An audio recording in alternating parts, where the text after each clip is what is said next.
Hello MDK test parents, I hope you will be fit and fine. So today we are going to solve some questions of the English portion of MDK test 2022 and welcome to Medico Science.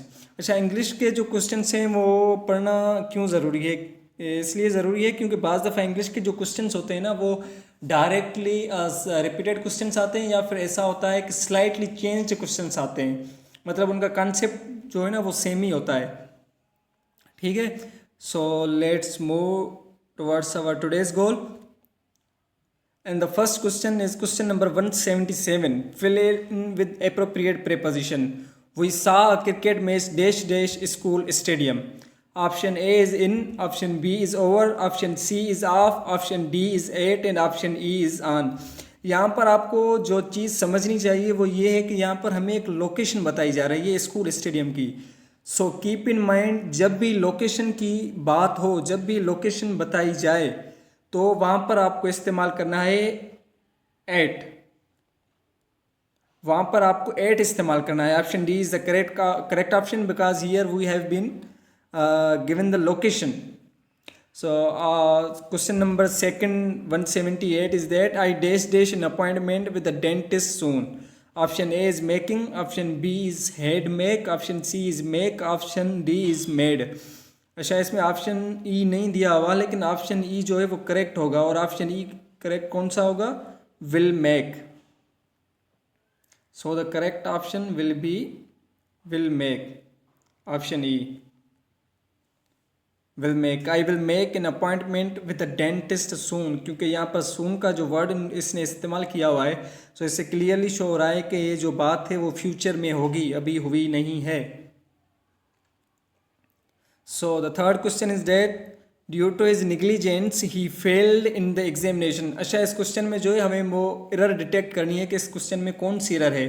Number A he, option number A he failed, option number B in the examination, option number C his negligence, option number D no error, option number E due to his negligence.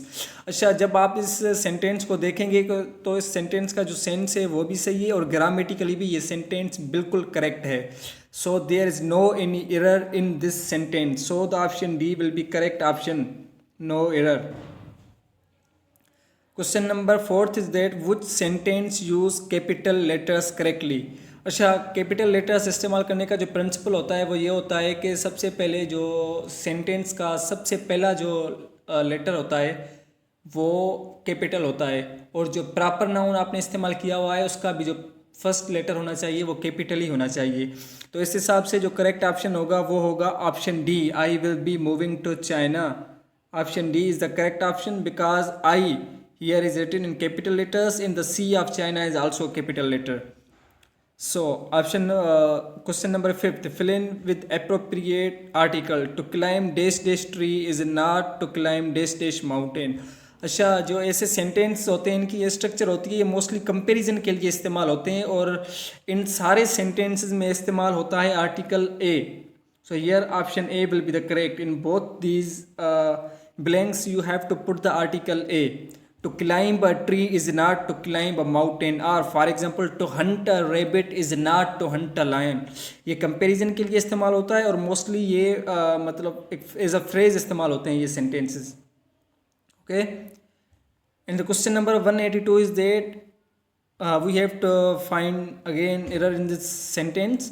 I have lived in Barcelona since 6 years. अच्छा ये तो बहुत ही आसान question है क्योंकि आपने since और फार का यूज़ तो पढ़ा ही होगा कि जब भी आपको स्टार्टिंग पॉइंट या बिगिनिंग टाइम मतलब दिया जाता है तो वहाँ पर सिंस इस्तेमाल होता है और अगर आपको टोटल ड्यूरेशन टाइम की बताई जाती है जैसे 1 week, 7 months, 2 years, 6 years, तो वहाँ पर आपको फार इस्तेमाल करना है. तो यहाँ पर जो एरर है वो है since 6 years. Since 6 years is the error here. So option E will be the correct option. So just take that option. Option E is the correct option because for 6 years we have to put the for at the place of since because we have been given the total duration of time. Okay. Question number 183 is that spot the correct spelling.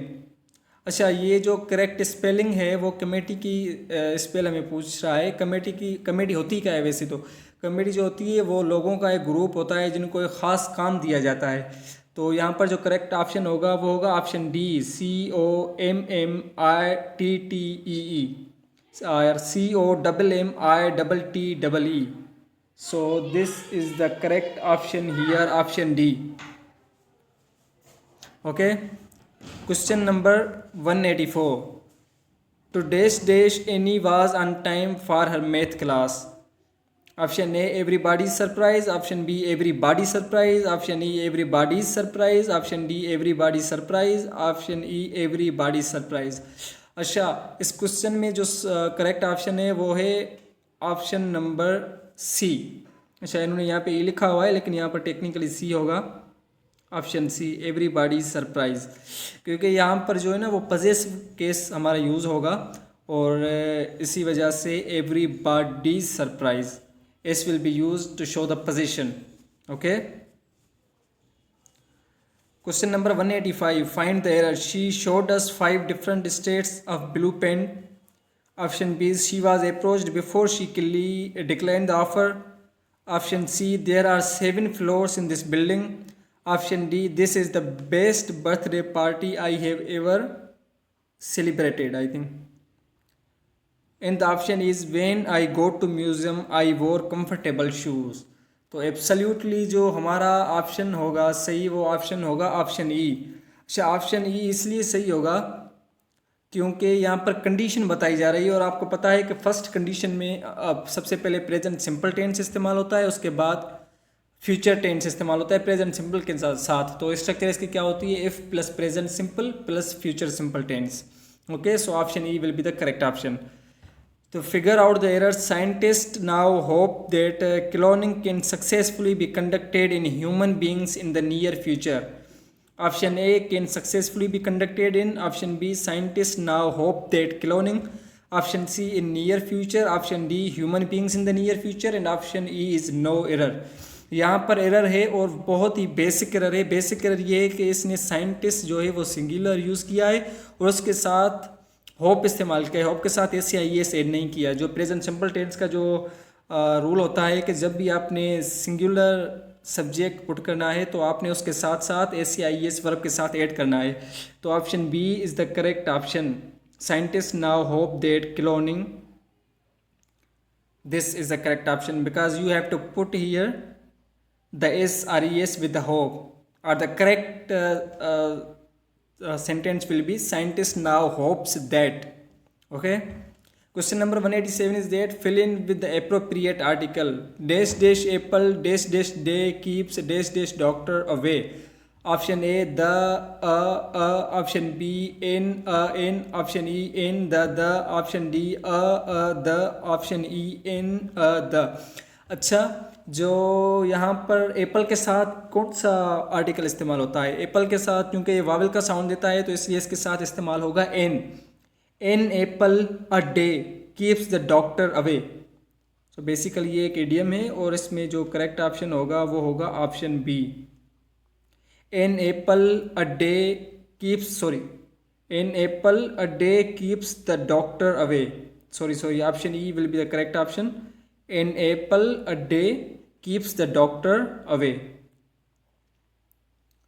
So अच्छा, यहाँ पर इसलिए इस्तेमाल होता है क्योंकि बस दफ़ा जो है ना वो एक को भी शो कर रहा होता है। तो इन एप्पल अ डे मीन्स रोज़ाना एक सेब, कीप्स द डॉक्टर अवे, मतलब आपको इतना वो हेल्दी बना देगा कि आपको डॉक्टर के पास जाने की ज़रूरत नहीं पड़ेगी। इसलिए भाई थोड़े बहुत सेब खाया करें सुबह को।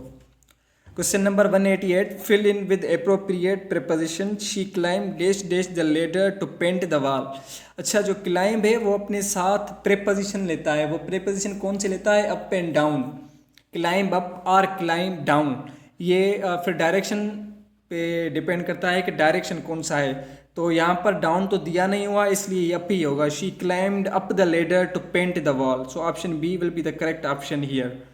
She climbed up the ladder to paint the wall। और उसका दूसरा एग्जाम्पल ये है कि the cat climbed up the tree।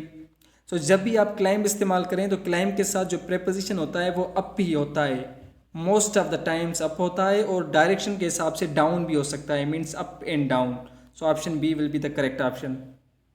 Okay, Question number 189. Charles dash dash his father in the shop until school dash dash. Option A is helping starts. Option B had help started. Option E helped was starting. Option D has helped is starting. Option E was helping will start. So the correct option here will be option A. Charles is helping his father in the shop until school starts. So the correct option will be the option A. Option A will be the correct option. Okay. Question number 190. Fill in with a suitable verb. The teacher dash dash completed this chapter. ये तो बहुत ही आसान सा question है क्योंकि यहाँ पर direct आपको स्ट्रक्चर दी हुई है प्रेजेंट परफेक्ट टेंस की. सो टीचर चूँकि सिंगुलर है तो इसके साथ हमें इस्तेमाल करना है has. So the correct option here will be option number D, has. The teacher has completed this chapter because this is the basic principle of present perfect tense. Okay. One must consider about any matter before dash dash it. Option A is decided. Option B is decides. Option C is decide. Option D was decide. Option E deciding. One must consider about any matter before deciding it. The option E will be the correct option because the option E is here being used as a gerund, which is also known as the verbal noun gerund. Okay, so the correct option will be E. Read the passage to answer question number 192 to 194. Okay. But man is not destined to vanish. He can be killed, but he cannot be destroyed, because his soul is deathless and his spirit is irrepressible. Therefore, though the situation seems dark in the context of the confrontation between the superpowers, the silver lining is provided by amazing phenomenon that the very nations which have spent incalculable resources and energy for the production of deadly weapons are desperately trying to find out how they might not be used. They threaten each other, intimidate each other and go to the brink, but before the total hour arrives, they withdraw from the brink. अच्छा, ये एक passage है और इससे हमें questions किए जाएंगे. Passage सबसे पहले ये बताता है कि जो इंसान है आप उसके जिस्म को तो ख़त्म कर सकते हैं लेकिन आप उसके रूह को कभी भी ख़त्म नहीं कर सकते. ओके. और ये जो बता रहा है कि इंसान का जो साउल है वो डेथलेस है, उसको कभी मौत नहीं आती और वो कभी भी आप अपने अंडर कंट्रोल नहीं कर सकते. आप मतलब बॉडी जो है वो इंसान के कंट्रोल कर सकते हैं लेकिन आप उसके रूह को कंट्रोल नहीं कर सकते. और फिर आगे ये बता रहा है कि जो नेशंस हैं वो अपने रिसोर्सेज सारे के सारे इस्तेमाल कर रहे हैं वो डेडली वेपन्स बनाने में, लेकिन वो कोशिश करते हैं कि हम उनको यूज़ ना करें. वो एक दूसरे को धमकियाँ देते हैं लेकिन वो यूज़ नहीं करते. और जब भी ऐसी बात आ जाती है तो वो जो है ना वो आखिरी दहाने पे आकर आखिरी किनारे पे आकर वो वहाँ से वापस पीछे हट जाते हैं. ठीक है. So question number 192. A suitable title for the above passage is option A is cost of living. Option B is man's desire to survive inhibits use of deadly weapons. Option C, threats and intimidation between superpowers. Option D, destruction of mankind is inevitable. Option C is mounting cost of modern weapons. So I think the most suitable title for that passage will be man's desire to survive inhibit use of deadly weapons. क्योंकि आखिर में बताता है कि ये अपनी मतलब जो भी ये सुपर पावर्स जो हैं वो जो अपने ये यूज़ कर रहे हैं डेडली वेपन्स जो वो यूज़ कर रहे हैं वो सिर्फ़ और सिर्फ अपनी प्रोटेक्शन के लिए यूज़ कर रहे हैं. ठीक है. और वो जब उनको यूज़ करने की बारी आती है तो वो मतलब एक्सट्रीम पॉइंट पे पहुंचकर वहाँ से पीछे हट जाते हैं क्योंकि उनकी डिज़ायर है सर्वाइव करने की. So B is the correct option. Option B will be the correct option. Men's desire to survive inhibits use of deadly weapons. Okay. Question number 193 from this passage is that the main point from the author's view is that option A is man has come here to live. Option B is man's soul and spirit cannot be destroyed by superpowers. Option C, man's destiny is not full clear or visible. Option D is man's soul and spirit are immortal. Option E is human society will survive despite the serious threat of total annihilation. तो मुझे जो सबसे अच्छा यहाँ पे लगता है option, वो आथर का यही है कि human society will survive despite the serious threat of total annihilation. Annihilation का मतलब होता है डिस्ट्रक्शन। डिस्ट्रक्शन के बाद भी ह्यूमन सोसाइटी जो है वो सर्वाइव करती है। अच्छा, मैं आपको एक ट्रिक बता देता हूँ कि आपने कैसे ये पैसेज जो है उसके क्वेश्चन सॉल्व करने हैं। तो सबसे पहले आपने क्या करना है कि आपने, अगर आपके पास टाइम ज़्यादा है तो आपने सबसे पहले पैसेज पढ़ना है, ठीक है। पैसेज पढ़ने के बाद आपने डायरेक्ट सवालों पे आना है, क्वेश्चंस आपने देखने हैं, उसके बाद फिर से आपने वो टेक्स्ट पढ़ना है पैसेज का। और अगर आपके पास टाइम कम है तो सबसे पहले जो आपके क्वेश्चंस हैं पैसेज के, वो आप क्वेश्चंस रीड कर ले, उसके बाद आप ऊपर पैसेज पढ़ें। अगर कोई भी ऐसा क्वेश्चन होगा तो पैसेज का मतलब थोड़ा टुकड़ा होगा, जब आप उसको पढ़ेंगे तो आपको अपने क्वेश्चन का जवाब मिलता हुआ महसूस होगा कि इस क्वेश्चन में मेरे सवाल का जवाब हो सकता है, ठीक है। तो इससे आपका टाइम भी बच जाएगा और मोस्टली इससे आपके जो है वो क्वेश्चंस भी सही अटेम्प्ट होंगे।